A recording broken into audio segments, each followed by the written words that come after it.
Hi guys, I'm just another guy named James, and today I'm going to be talking about one of my favorite comic book series coming from Marvel, and that is the West Coast Avengers. Yeah, it's hard. There's nothing like super significant that happens in this story, but it's just really good. You know, it's one of those all-time classics, and it's another one of the limited series from the 80s. A lot like the Hawkeye one or Secret Wars. It's not as long as Secret Wars, obviously, but yeah, it's they're from similar times. So yeah, the West Coast Avengers limited series is written by Roger Stern and penciled by Bob Hall, and then finally it's finished by Brett Breeding, who you may know from his run on Superman, or like I said earlier, he did it. I didn't say this earlier. Like I mentioned earlier, the Hawkeye Limited series, which Brett Breeding also drew. So yeah, you know, you've got the writer Roger Stern. Roger Stern wrote wrote the main Avengers comic at the time also. So yeah, that's kind of the background for this story. A little bit more background though. This seems to take place about maybe a month or two after the events of the Hawkeye Limited series. So if you haven't seen my video on that, go check it out. There's a link in the description. But yeah, I think we're just going to hop straight in, unless there's anything else that I need to mention. No. Alright. So the story begins with Hawkeye and his wife, Mockingbird, touring around the newly bought West Coast Avengers headquarters, the compound, I think it's called. And then Hawkeye and Mockingbird decide, we're going to give Vision a phone call because why not? And we then see that Vision has contacted 3 other heroes, former Avengers, to join Hawkeye's new team.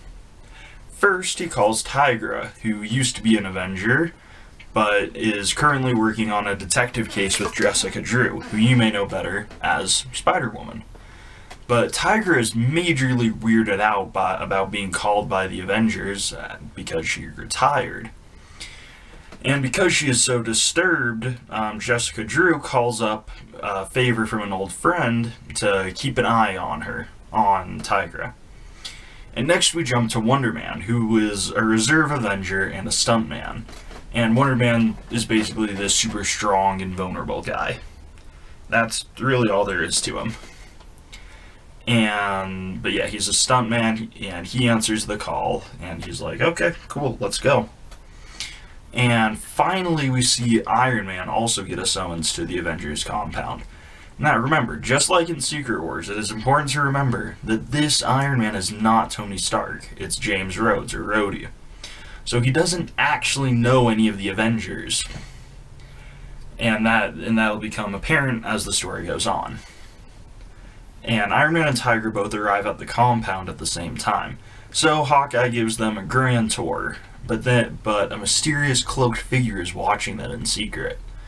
So next, Hawkeye explains why Iron Man and Tigra were called, and he explains that he is setting up a new Avengers team on the West Coast.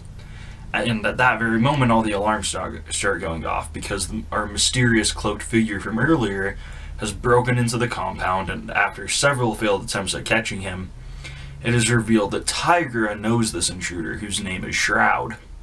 Wonder Man is able to catch Shroud when he arrives, but Shroud reveals that Jessica Drew sent him to make sure that Tigra was okay.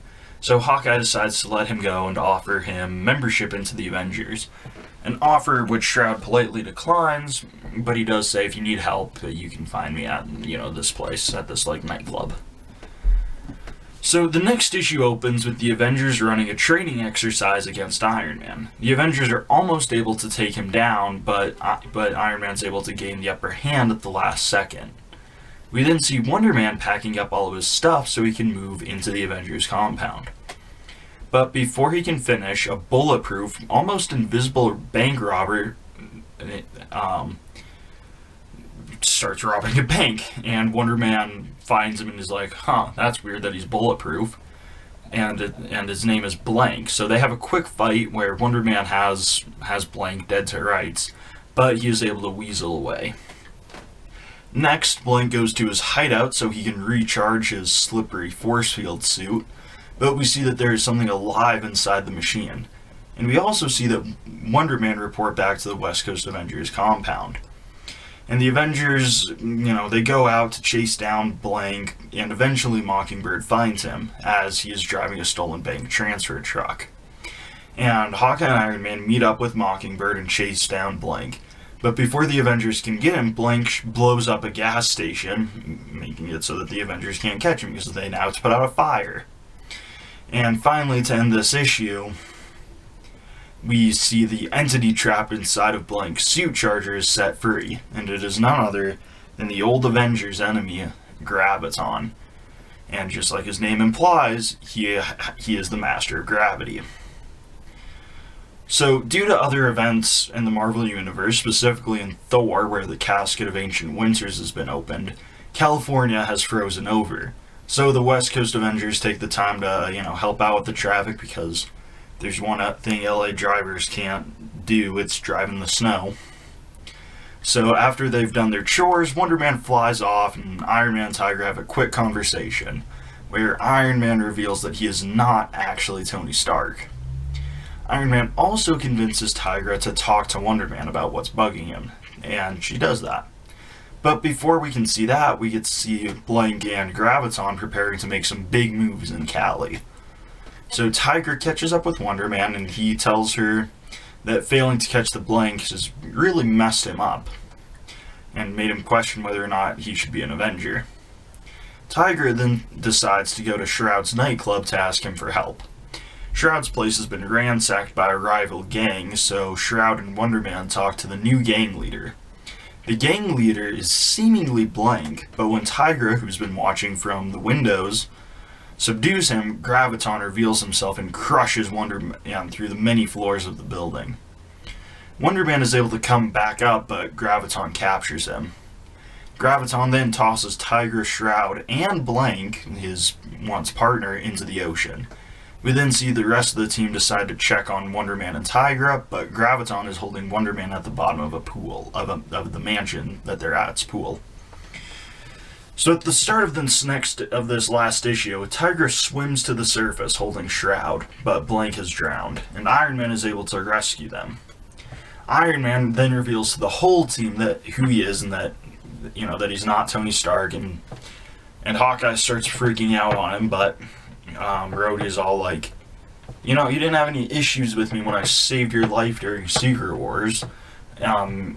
Basically, Molecule Man dropped a mountain on all the heroes, and Iron Man was able to blast through the mountain. If you want to see a whole video on that, it'll be in the description.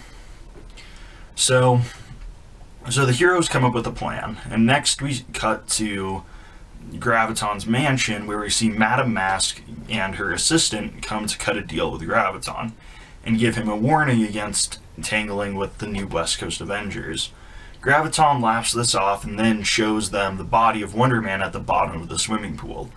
And then suddenly Iron Man attacks, and Graviton is able to fight him to a standstill. And at that very moment, Mockingbird joins the fight, and we see that Wonder Man is coming to life in the bottom of the pool. And Wonder Man is barely able to overcome the crushing weight of gravity and slug Graviton, giving Iron Man just enough time to grab Madame Mask and take her to a power plant. Graviton then confronts Iron Man, who has lined himself straight into the power plant, and he absolutely lets loose on Graviton. But the onslaught can only last so long before his cells burn out. So Madame Mask then shows up again and punches Graviton, before revealing herself to be Tigra. Hawkeye, Wonder Man, and Mockingbird all arrive, and they all pour it on at once, and they're able to take out Graviton by knocking him out using knockout gas from one of Hawkeye's arrows. And then to celebrate the new team and the case being resolved, the West Coast Avengers take some time and have a barbecue. So yeah, that's the story. It's reading it for this video made me think, man, that's a really good story. But at the same time, it's really good. I like it a lot. It's kind of straightforward. It's just it's a lot about Wonder Man, a lot about Iron Man, and a lot about Hawkeye. Not much about the girls, and that kind of makes sense. Comic writers have very often struggled writing female characters, so they tend to avoid them. But all the characters serve a very definite purpose. Hawkeye has really stepped into this leadership position, which is interesting given that his character started as this like rambunctious young Avenger who would never listen to Captain America. And, that gets mentioned several times throughout the story. And one thing that I definitely love about this story is just the Marvel universe that you get to see in it. Because, you have Iron Man being Rhodey because Tony Stark is dealing with another bout of alcoholism, and he can't be Iron Man. You have the Casket of Ancient Winters opening in Thor, and that affects every Marvel comic. You have, on the first cover, you have a bunch of heroes who are not in the comic referenced. And yeah, it's just a good story. It's a good Marvel Universe story. And it's a good, like I said, it's a good character story. It gets Hawkeye's character especially down to a point. And, I like Wonder Man more in this story than I do in any others. And I tend to like Wonder Man. Wonder Man's a cool character. Stupid name, but cool character. But yeah, the art in the story, I really like Bob Hall's art. And Brett Breeding's inks really bring the art to life. The story written by Roger Stern actually ties into the main Avengers story that's going on at the time, where Vision is going crazy and tries to take over the world. And stuff like that is what I mean when I say it's a good Marvel Universe story. I love that they brought back Graviton, who, like I said, he appeared in really, I think, just one Avengers story and one Thor story before he shows up in this as the main villain. But really, he's the perfect villain for this new team because none of them have fought him before. Graviton has fought Iron Man, but not the James Rhodes Iron Man. He fought Tony Stark. And yeah, I think having Graviton come back and be like this super threatening force to the West Coast Avengers is cool. And I like the team a lot. I think it could have used a sixth member. Ideally, Scott Lang's Ant-Man would have been a good addition to the story, but I don't really think it needs it. But yeah,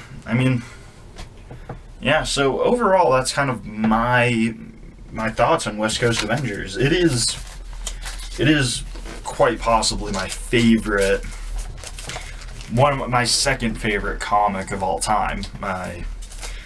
It's hard to beat something like Iron Man, and Daredevil's pretty good. Sometimes, I don't know. It's probably West Coast Avengers or Iron Man right there at the top.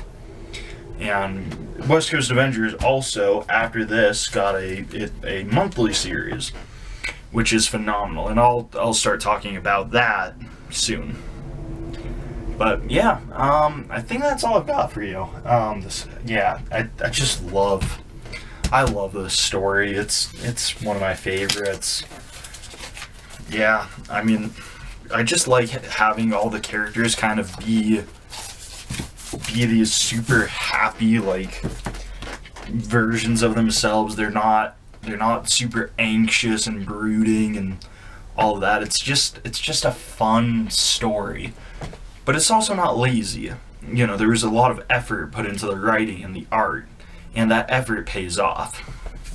So yeah, it's good, it's fun, there's high effort, and I just think it's one of the best limited series that Marvel has to offer. And one of the things that helps it feel so good is not one of your overpriced comic series, which is nice. I was able to start buying these. Here, let's see. I keep the price tags on my comics. Okay, it looks like I paid like $1.50 $1.50 for each part, so that's $6 total. For a story like that, $6, I think that's so worth it. But yeah, that's that's all I've got to say on it. It's just one of my favorites. I like it a lot. And that makes it hard for me to have anything really interesting to say about it. I don't have any like hot takes on it. But yeah. Anyway, that's all I've got for you today. I'm just another guy named James, and I'll see you guys later.